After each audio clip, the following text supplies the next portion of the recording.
Méditation de la communauté des disciples du Christ vivant en ce vendredi de la 24e semaine du temps ordinaire, année liturgique B. Évangile de Jésus-Christ selon saint Luc, au chapitre 8, les versets 1 à 3. En ce temps-là, il arriva que Jésus, passant à travers villes et villages, proclamait et annonçait la bonne nouvelle du règne de Dieu. Les 12 l'accompagnaient, ainsi que des femmes qui avaient été guéries de maladies et d'esprits mauvais. Marie, appelée Madeleine, de laquelle étaient sortis 7 démons, Jeanne, femme de Cousa, intendant d'Hérode, Suzanne et beaucoup d'autres qui les servaient en prenant sur leurs ressources. Acclamons la parole de Dieu. Méditation. Bien-aimés de Dieu, rendons grâce au Seigneur qui, à travers son Fils unique Jésus-Christ, continue à être proche de nous pour nous conduire au salut. Il est venu apporter à tous la bonne nouvelle du salut.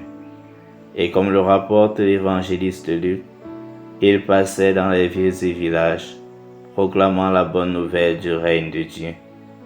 Luc précise également que les 12 l'accompagnaient, ainsi que des femmes qui avaient été guéries de leurs maladies et d'esprits mauvais. Ici, à travers ces 3 versets, Luc nous plonge dans le mystère de l'Église, lui donne un visage. La première chose qu'il nous rappelle, c'est que l'Église existe pour évangéliser.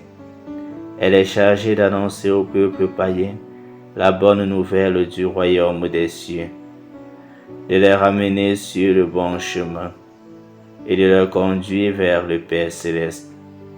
Il nous rappelle aussi qu'incorporés dans l'Église par le baptême, les chrétiens sont appelés tous sans distinction à participer activement à cette mission qui est celle de l'Église. L'exemple des 12 et des femmes qui accompagnaient Jésus dans sa mission nous invite à nous découvrir nous aussi comme des collaborateurs du Christ. Nous devons être conscients qu'en tant que chrétiens, nous avons reçu du Seigneur une mission particulière et que nous devons l'accomplir avec tout notre cœur. Ce que le Seigneur attend de nous, c'est que nous puissions cultiver tous les jours une passion de plus en plus grande pour le royaume des cieux, afin de proclamer partout et en tout temps la bonne nouvelle du salut.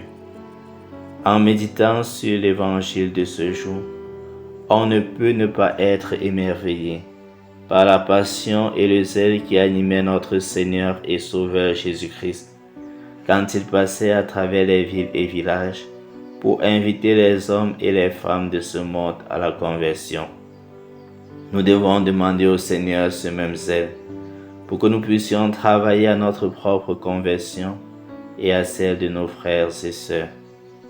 Il est également remarquable de constater que notre Seigneur, en se faisant accompagner par les 12 et même des femmes, a compris sa mission comme devant être accomplie en lien avec les autres.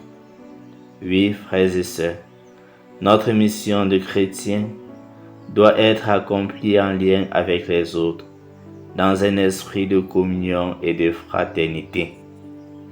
Un dernier indice que nous donne saint Luc est la présence des femmes dans la compagnie de Jésus, ce qui en son temps était normalement inimaginable. Ce détail nous permet de comprendre que Jésus est contre toute forme de discrimination. Il est en effet venu nous appeler tous, quelle que soit notre origine ou notre passé. Il est également important de souligner que les femmes de l'Évangile ne cherchaient pas à être les égales des apôtres, à voir leurs fonctions ou leurs privilèges. Ce qu'elles cherchaient, c'était de rendre au Seigneur l'amour qu'il avait eu envers elles. L'évangile de ce jour nous invite aussi à regarder de quel amour Dieu nous a aimés tout au long de notre vie et nous indique la manière idéale de répondre à cet amour. Demandons au Seigneur de nous aider à suivre l'exemple de ces femmes qui ont tout sacrifié pour le suivre. Elles ont fait preuve d'amour et de courage en acceptant de se mettre à la suite du Christ. Que leur exemple soutienne les milliers de personnes qui de tout temps servent le Seigneur à travers son Église. Prions. Tu nous appelles, Seigneur, à te servir au milieu de nos frères et sœurs.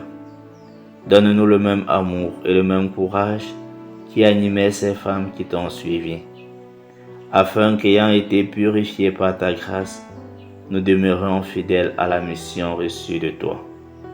Intercession. Prions pour tous les missionnaires de l'Évangile. Que le Seigneur leur donne d'accomplir leur mission avec zèle et amour. Exercice spirituel. Sacrifier au cours de la journée un peu de notre temps et de nos ressources pour annoncer à un de nos proches la bonne nouvelle du Christ.